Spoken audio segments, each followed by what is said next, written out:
Hi, Patrick Logan here. Today I'm going to read you an excerpt from my newest release called Starting Over.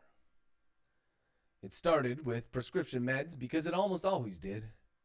After the accident, Jamie was in so much pain. The problem, though, was that while oxycodone was extremely effective at eliminating his physical suffering, it did nothing for his mental anguish. But that didn't stop Jamie from trying to numb his mind. Oh, did he ever try? Up the dose, increased frequency, switched to hydrocodone and then to straight morphine. But 6 months after his fractured leg had completely healed and his broken ribs had fully fused, the doctor had weaned him off the medication. Or he tried to. To be fair, the doctor wasn't simply a pill pusher, and Jamie was actually a good candidate for the drugs he was prescribed.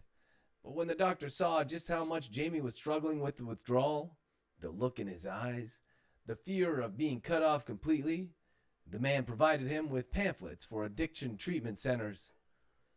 Jamie had taken these and said all the right things. Then he promptly crumpled them up and threw them in the trash. He needed chemical means of dealing with his mental agony, not psychological ones. Because Jamie still had money, he managed to find a source for oxycodone. His doctor had eventually got him down to one 5 mg pill from a high of 10 mg twice daily. His source sold him 30 mg tabs. But Jamie's tolerance quickly increased, and the pain refused to go away. And having since lost his job, sure, they kept him on for a while, but his performance suffered, and they eventually found a reason to let him go. His savings quickly evaporated. He was munching 30 mg tabs like jujubes, and his habit was simply too expensive to maintain. Jamie was forced to seek other means of numbing himself. In a past life, he, like most people, had been averse to needles. When he was really young, he'd contracted a particularly nasty flu virus. After successfully fighting off the cold, his joints had swelled to 3 times their normal size.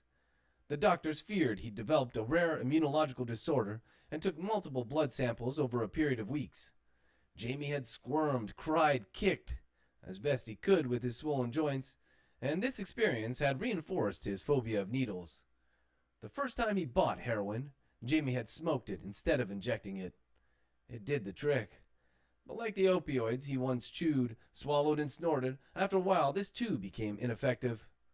The first time he'd injected heroin, Jamie had a friend do it for him. He couldn't even look at the needle going into his skin. He turned his head away like a kid receiving a vaccine. But the high, it was sublime. And it worked. All of Jamie's pain vanished. Physical, psychological, mental, everything. Jamie was dropped into a black hole of abject bliss. So good was this feeling that Jamie never wanted to be sober again. The descent from a man who'd gotten into an accident and broken a few limbs to a full-blown homeless, degenerate heroin addict wasn't like falling off a cliff. It was like being shot out of a cannon over the Grand Canyon and free-falling into a world that even 6 months ago, Jamie didn't even know existed.